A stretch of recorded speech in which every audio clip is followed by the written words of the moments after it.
তো hello guys, কেমন আছো তোমরা? আশা করছি ভালোই আছো। ভাই অনেকদিন পর ভিডিও দিচ্ছি, আর ফোনটাও ভেঙে গেছিল পুরী থেকে ঘুরে এসে। তো তার জন্য এক সপ্তাহ ফোনটা মানে প্রায় দোকানে পড়েছিল, টাকার জন্য আনতে পারিনি। আর ঈদের সময় কাজে এসেছিলাম, 3-4 দিন পুরো টানা কাজ হয়েছে, একদম ভিডিও বানাতে পারিনি, এতই মানে চাপ ছিল দোকানেতে। আর আজকে আমি সকালবেলা কাজে এসেছি, তো আমি কাজে এসেছি মোটা।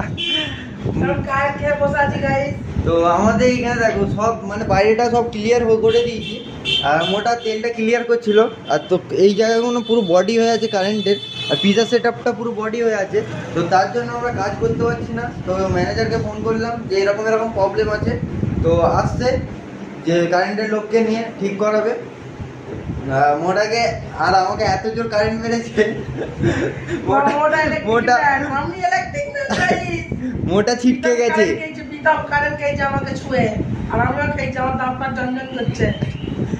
পুরো একদম মানে খুব জোরে মারছে কারেন্টটা, মানে আস্তে মারলেও পড়া যায় একদম, মানে আর্থিং যেটাকে বলে। তো আর্থিংও এটা হয়নি ঠিক আছে, মারলে খুব জোর মারছে, পুরো ডিসকো ডান্সার হয়ে যাচ্ছে, পুরো ডিসকো ডান্সার। তো আবার নতুন করে ভিডিও ছাড়ছি, আবার যেরকম ভালোবাসা দিচ্ছিল ওরকমই ভালোবাসা দাও। তো আবার কন্টিনিউ এরকম ভিডিও ডেইলি ছাড়তে থাকবো। তো এই চাপের জন্য শুধু মানে ভিডিও ছাড়তে পারছিলাম না। তো চলো আবার নতুন করে ভিডিও ছাড়ি কাল থেকে। লাইক কমেন্ট শেয়ার করে দেবেন, like comment share and subscribe করে দিয়ে যাও। আর যদি ফেসবুকে দেখো ফলো অবশ্যই করে দেবে। তো চলো দেখা হচ্ছে নতুন একটা ব্লগ নিয়ে।